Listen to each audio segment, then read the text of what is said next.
우리 안에서 예수 그리스도의 중생 성결 신유 재림을 통한 온전한 구속의 은혜와 우리를 향하신 끝없는 하나님 아버지의 거룩한 사랑을 기억하게 하시며 쉬지 않고 기도하시고 우리의 삶을 줄지도 주무시지도 않고 견인하시는 보혜사 성령 하나님의 강림을 묵상하는 성령 강림 후 제125일째 되는 10월 14일 화요일입니다.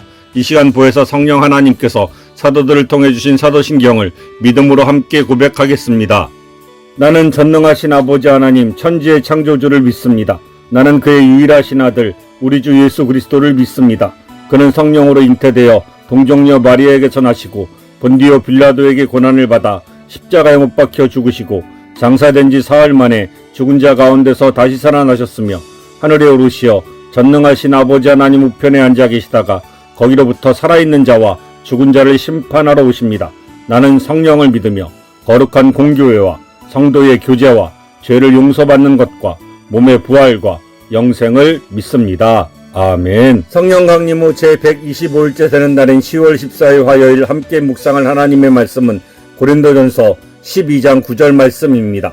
다른 사람에게는 같은 성령으로 믿음을, 어떤 사람에게는 한 성령으로 병 고치는 은사를. 아멘.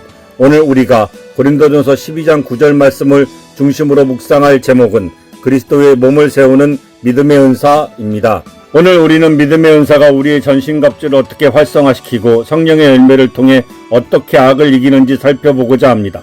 믿음의 은사는 단순히 구원을 받는다는 믿음을 넘어 불가능이라는 악 앞에서 하나님의 능력이 역사한다는 확신으로 불가능을 돌파하게 하는 초자연적인 힘으로 산을 옮기는 능력입니다. 오늘은 모든 불가능을 파괴하고 선으로 악을 이기는 믿음의 은사를 중생, 성결, 신유, 재림의 사중복음의 관점에서 살펴보고자 합니다. 첫째, 중생의 믿음은 영적 죽음이라는 악을 이기는 생명의 능력입니다. 중생은 우리가 영적으로 죽었던 상태에서 새 생명을 얻는 기적입니다. 이 기적은 의심과 죄책감이라는 악의 불화살에 끊임없이 공격을 받습니다.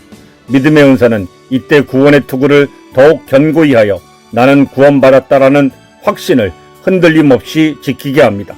또한 우리는 사랑의 열매로 인해 가장 완악한 영혼에게도 복음이 선포될 것을 믿고 기도하게 됩니다. 선교사가 수십 년간 복음을 거부해온 부족을 섬겼지만 그들의 영적인 상태는 죽음 그 자체였습니다.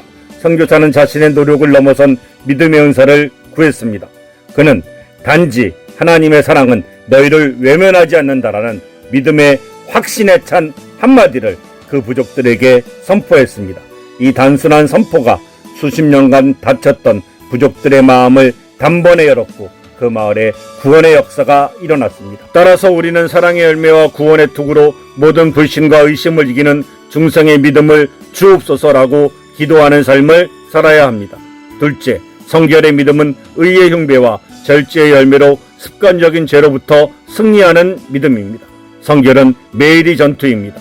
뿌리 깊은 습관적인 죄와 나태함이라는 악이 우리를 공격합니다. 의의 흉배는 죄의 정죄로부터 우리를 지키지만 절제의 열매가 없다면 무너집니다. 믿음의 은사는 나는 이제 그리스도 안에서 새로운 피조물이며 죄의 권세가 나를 다스릴 수 없다라는 초자연적인 확신을 주어 의지력의 한계를 돌파하게 합니다. 한 청년이 오랜 시간 특정 습관적인 죄로 괴로워하며 이를 자신의 의지로 극복하려고 노력했습니다. 그러나 그때마다 실패했습니다. 그는 기도 중 자신을 향한 하나님의 완전한 의를 믿음의 은사로 받고 그는 자신의 힘 대신 내 안에 계신 그리스도의 의가 이 악한 습관보다 강하다라고 단호하게 선포했습니다. 이 믿음의 은사와 절제의 열매를 통해 그는 수년간 묶여있던 죄의 사슬을 단번에 끊고 성결의 삶을 회복했습니다. 따라서 우리는 절제의 열매와 의의 흉배로 모든 습관적인 죄의 권세를 이기는 성결의 믿음을 주옵소서라고 기도하는 삶을 살아야만 합니다. 셋째, 신유의 믿음은 믿음의 방패와 희락의 열매로 불가능을 돌파하는 것입니다. 신유의 사역은 질병과 고통이라는 악을 물리치고 하나님의 권능을 나타냅니다. 악한 자가 쏘는 모든 불화살인 의심, 두려움, 절망을 소멸시키는 역동적인 힘이 바로 믿음의 방패입니다. 이 방패는 의사의 진단이나 오랜 고통이라는 현실적인 상황을 넘어 하나님의 치유의 약속을 신뢰합니다. 희락이라는 성령의 열매는 상황이 악화될 때도 하나님의 주권을 신뢰하는 초자연적인 태도를 유지합니다. 어린 자녀가 불치병 진단을 받아 모든 희망이 사라진 어머니는 슬픔에 잠기는 대신 믿음의 은사를 받아 희락의 열매로 무장했습니다. 그녀는 의사의 진단서 대신 주님께서 채찍에 맞으심으로 나음을 입었다라는 말씀을 믿고 아이를 안고 기도했습니다. 절망과 의심의 불화살이 그녀를 공격할 때마다 그녀는 믿음의 방패를 높이 들고 하나님의 치유를 선포했으며 결국 그 아이는 완치되었습니다. 따라서 우리도 희락의 열매와 믿음의 방패로 모든 불가능한 질병을 이기는 신유의 믿음을 주옵소서라고 기도하며 믿음으로 모든 문제를 돌파해야 합니다. 넷째, 재림의 믿음은 평안의 신발과 화평의 열매로 두려움과 불안에서 승리하는 것입니다. 재림의 징조가 나타날 때 공포, 혼란, 미혹이라는 악이 세상을 덮칩니다. 평안의 복음의 신발은 우리가 흔들리지 않고 이 마지막 시대의 사명을 완수하게 합니다.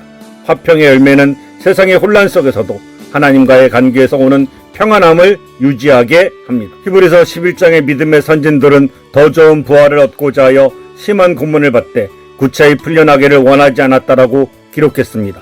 그런 현실적인 절망과 고난 속에서도 눈에 보이지 않는 재림과 부활에 대한 믿음의 은사를 받아 절망과 죽음의 악을 이기고 영광스러운 소망을 붙잡았습니다.